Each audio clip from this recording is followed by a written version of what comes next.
মিলন হবে সিরিয়ালের আজকের পর্বে আমরা দেখতে পারবো। এলা গোরাকে বলেন, সরি আমি একদম বুঝতে পারিনি। গোরা বলেন, এখানে না বুঝার কি আছে, এভাবে দরজা ধাক্কা দিয়ে আপনি বাথরুমে ঢুকে পড়লেন।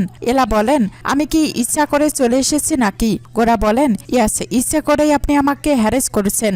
ওই বাড়িতে আপনার সঙ্গে আমি যা করেছি, যা বলেছি সেটার বদলা নিচ্ছেন নিজের বাড়িতে ডেকে। তাই বলে এভাবে আমার স্লানের মাঝখানে বাথরুমে ঢুকে পড়বেন একেবারেই? এরকম অসভ্যতামি করার সাহস হয় কি করে আপনার? এলা বলেন, ধুত্তেরিগা, একটা কাজ করুন, আপনি তাহলে একাই বকবক করে যান, ভূতের মতো দাঁড়িয়ে থাকুন সাবান মেখে, আমি চলে গেলাম। গোরা বলেন, এই না না প্লিজ ওয়েট, আপনি প্লিজ জলের ব্যবস্থা করুন, আর চোখটাও জ্বলছে আমার।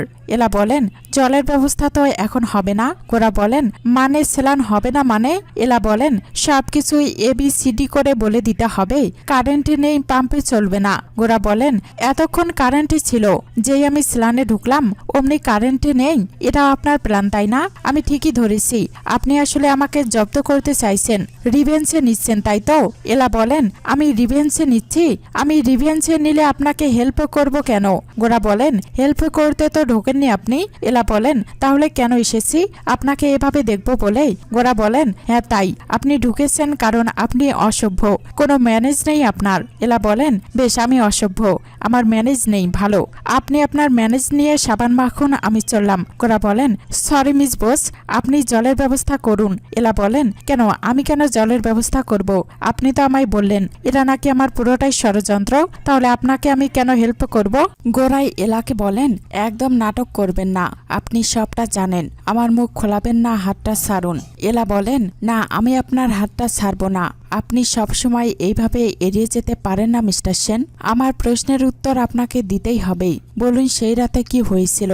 আমি জানি মৈনাক স্যার হাসপাতালে ভর্তি হয়েছিল, কি ঘটেছিল সেদিন? গোরা বলেন, তার কৈফত আমি আপনাকে দেব না। গোরা মনে মনে বলেন, আপনাকে জানতেই দেব না যে আমি এই বাড়িতে থাকছি শুধু আপনার এগেনস্টে প্রুফ জোগাড় করতেই, সেন বাড়ির সবার সামনে আপনার মুখোশ খুলে দেব বলেই। কালকের মধ্যেই আমি তো এমন একটা প্রুফ জোগাড় করবই যা প্রমাণ করবে আপনি ভালোবাসার স্বপ্ন দেখিয়ে মৈনাককে ঠকিয়েছেন, তারপর শুধু টাকার লোভে আমার সঙ্গে বিয়ের পিড়িতে বসেছেন। এলা বলেন, আমাকে প্রশ্নের উত্তর দিতে আপনি বাধ্য, আপনি আমাদের সম্পর্কটা নতুনভাবে বন্ধুত্ব দিয়ে শুরু করতে রাজি হয়েছিলেন, ওই গুন্ডাদের হাত থেকে আপনি আমায় বাঁচিয়েছেন, হাত কেটে রক্ত দিয়ে সিঁদুর পরিয়েছিলেন আমায়, মনে আছে আপনার? কি এমন ঘটলো যে রাতারাতি আপনার সব ধারণা পাল্টে গেল মিস্টার সেন? কি হয়েছিল বলুন, কাকে ঠকিয়েছি আমি, কেন ঠকবাজ মিথ্যাবাদী কেন এই কথাগুলো বলে চলেছেন? বলুন মিস্টার সেন, আজকে তো আপনি এড়িয়ে যেতে পারবেন না, আপনাকে বলতেই হবে। আপনি তো হসপিটালে মৈনাক স্যারের সঙ্গে দেখা করতে গেছিলেন, কি ঘটেছিল সেখানে?